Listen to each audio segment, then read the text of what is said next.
We may be visiting Turkey in the sunshine of late October, but in one part of the country, it's basically Christmas every day. Wow, what's all this? We are in the home of Father Christmas, Santa Claus. Santa Claus? So you can see all this tat in aid of St Nicholas, who was bishop here when it was then called Myra, it's now called Demre.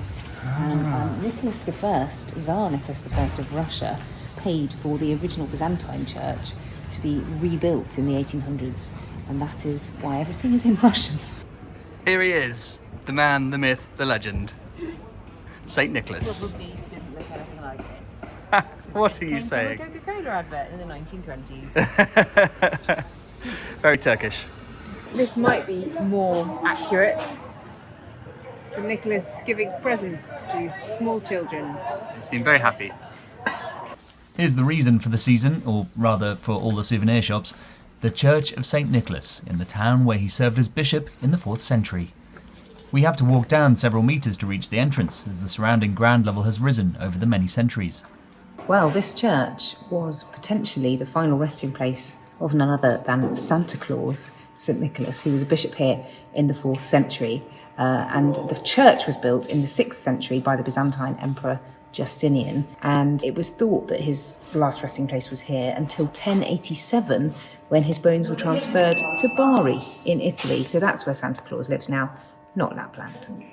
By the 19th century, the whole church was waist deep in river silt, but fortunately it didn't destroy these rather startling ancient frescoes, some showing St Nicholas and his travels.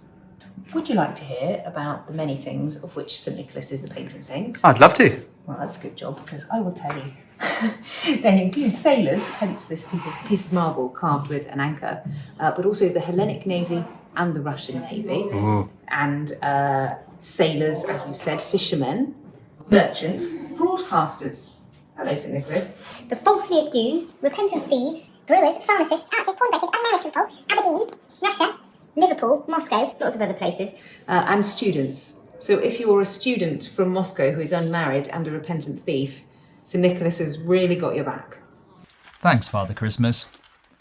Next, we head along the coast and even further back in time to the Hellenistic city of Perge, which was one of the richest in Anatolia around the time St. Paul popped in on his travels, spreading that newfangled religion, Christianity. Lorna's here to answer our questions. Why am I sitting in the middle of the road, you may ask? Well, once upon a time, this wouldn't have just been a heap of stones. It was actually a water channel running from the top of this colonnaded street all the way down to the bottom with fresh water, and there were statues on either side. And you have to imagine how unusual that would have been in this particularly dry part of the country. One of the most unusual features of ancient Perge. There are other incredible survivals still in place, such as this mosaic depicting the Trojan War, with the Greek names Agamemnon and Achilles clearly visible. The city stadium is one of the best preserved in the ancient world, and Lorna had a cooling dip in the city baths.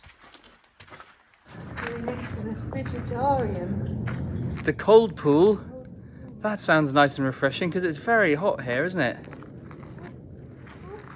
Oh, you swimming? Oh, it's lovely. Oh, should I come in? Yeah, definitely. Oh, marvellous. With you in a second. A more realistic way of cooling down is with a fresh pomegranate juice, complete with musings about English farming from our vendor. There's no pomegranate in England. No, it's a shame. Potato? Lots of potatoes. Many of the incredible marble statues that once stood in Perge now form the core world-class collection of nearby Antalya Museum. As we arrive, a free concert happens to be starting in front of a statue of Alexander the Great.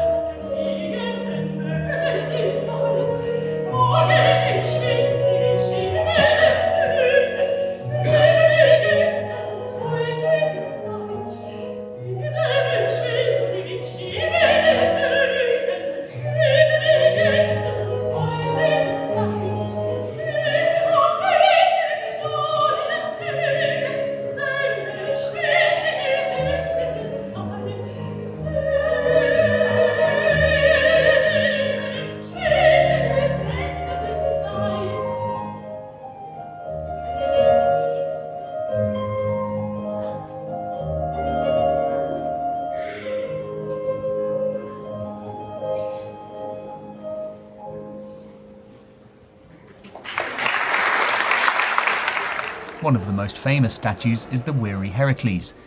Its top half spent 30 years in the US after being smuggled to Boston, but after a Turkish journalist recognised it, it was eventually returned to Turkey and reunited with its legs. Back in Antalya's old town, we feel we've earned a treat. Well, things have taken quite a turn, haven't they? Yes, I'm not a World War I nurse. And I'm not a mummy. Lawrence of Arabia. Lawrence of Arabia on a bad day. Cheers. Just been to the hammam and it's amazing. When I came here for work, I managed to just carve out an hour for a hammam here at this 600-year-old Turkish bath. How did you find it? Amazing. I've been pummeled and stretched and soaked and scrubbed and I feel like a new woman. After a cheeky shisha, we're done for the day. Join us next time as we visit an ancient mountain refuge, swim among the ruins of an abandoned city, and see a wonder of the natural world. See you then.